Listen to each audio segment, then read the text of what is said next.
네, 정계선 서부법원장님 앞으로 나와주시겠어요? 혹시 중앙법원장님 그 이태원 헬로운 파티 가보신 적 있습니까? 아마 아니요. 여기 판사님들 다 바쁘셔서 못 가셨을 것 같아요. 서부법원장님 가보신 적 있습니까? 이태원 없습니다. 축제 없죠. 콘서트는 혹시 뭐 유명 가수 콘서트는 가보셨어요? 네. 아, 가보신 적 있어요. 그건 다행이네요. 네. 축구나 야구 뭐 스포츠 경기도 좀 보시나요? 네, 가본 적은 가본 있습니다. 다행이네요.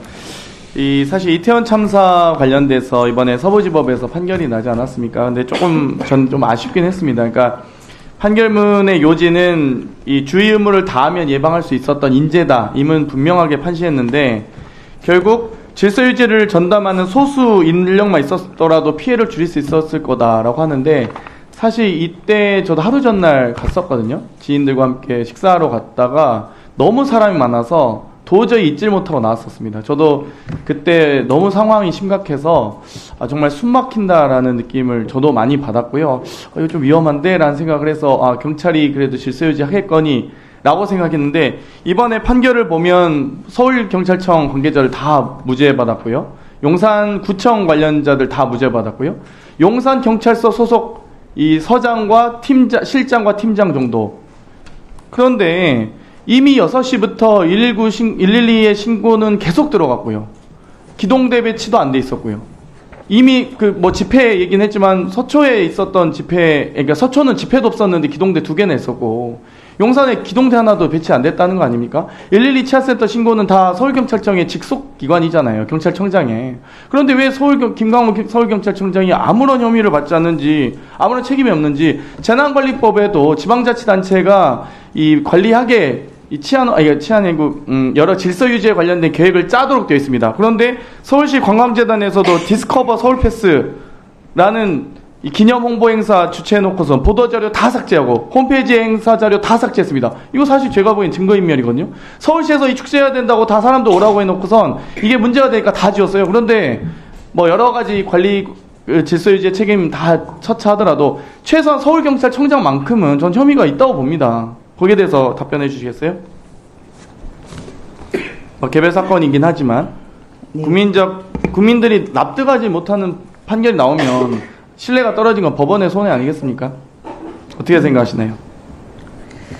지금 그 두 사건 선고가 되었는데요. 저희가 합의부가 2개입니다. 그 두 합의부에서 나눠서 판결을 했고 제가 판결문을 읽어봤지만 기록을 보지 못한 데다가 아직 계류 중인 사건이기 때문에 제 견해를 밝히기는 어렵다고 보여지고요. 다만 재판부에서도 유족들 이 사건에 대한 안타까움을 충분히 가지고 있으면서 그렇지만 또 제출된 증거에 의해서 판단할 수밖에 없기 때문에 아마 숙고를 해서 판단을 한 것으로 알고 있습니다. 하지만 미흡한 점이 있다면 이제 고등법원에 항소가 되어서 다시 판단을 받게 될 것으로 보여집니다. 서울고등법원장님 혹시 지금 이태원 참사 관련돼서는 국민적 관심 들어가셔도 좋습니다.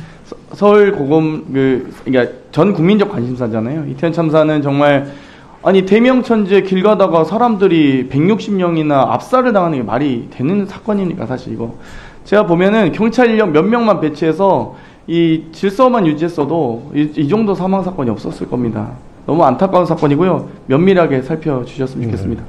예, 살피신다고 많은 국민들께서 기대하시나 보고 서부지법원장님 죄송합니다. 한 번만 더 나와주시겠어요?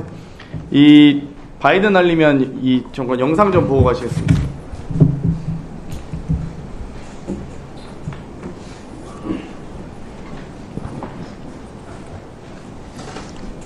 네, 소리가 안 나오네요. 언어에 들어갈 단어를 고르시오. 여기서 확실히 들었던 건 문자, 난리문. 병이 아니에요? 난리문. 뭐 하고 발리면 이게 무슨 말인가 하면요. 발리면 발리다 뜻 아시죠, 그죠? 국회에서 승인 안 해주고 날리면. 네, 참 이게 공교롭게도 서부지법에서 많이 판결이 있었는데요. 1번 바이든, 2번 날리면, 3번 말리문, 4번 발리면. 이제 주술관계라는 게 있잖아요. 저희가 국회에서 이 새끼까지는 이 다툼의 여지가 없다고 해요. 국회에서 이 새끼는 어떤 새끼를 말하는지 모르겠지만 이 새끼들이 승인 안 해주면 누구가 쪽팔려서 어떡하냐라는 말을 대통령이 하셨어요. 그러면 1분만 더 쓰겠습니다.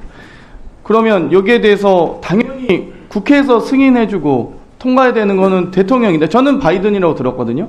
근데 어찌되었건 이 재판에서도 보면 왜 외교부가 당사자인지 또 외교부의 손해를 왜 외교부가 손해를 대한민국의 국격을 실추시켜서 손해배상 청구를 했다면 이 사실을 보도한 MBC를 상대로 하는 게 아니라 외교부가 대통령실을 상대로 해야 되는 거 아닌가요? 이 당사자 적격도 저는 좀 이것도 좀 말이 안 되기도 하고 누가 손해를 본 건지도 모르겠는데 이거 자체를 지금 판단을 이 MBC에게 왜 책임을 묻는지도 모르겠고 왜 이거를 그러면은 제대로 음성 판독을 했을 때 제대로 판독이 안 됐다고 하면서 또 승소는 왜 외교부의 승소를 손을 들어주는 건지 아무도 인정을 못 하겠고 그러니까 차라리 판독이 안 되면 승소를 판결을 해도 안 되잖아요. 근데 왜 외교부 승소 판결 하신 거예요? 정말 궁금해서 법원장님께 여쭤보고 뭐 구체적 판결 사안에 대해서 그래도 관심 제일 있으실까 여쭤보고 싶습니다. 저도 그 부분은 제가 판결한 게 아니라서 정확하게는 모르겠습니다. 그리고 고등법원에서 지금 심리 중이기 때문에 제 견해를 말씀드리기도 적절치 않은 것 같습니다. 죄송합니다. 고등법원장님. 네. 자꾸 집업에서 어려운데.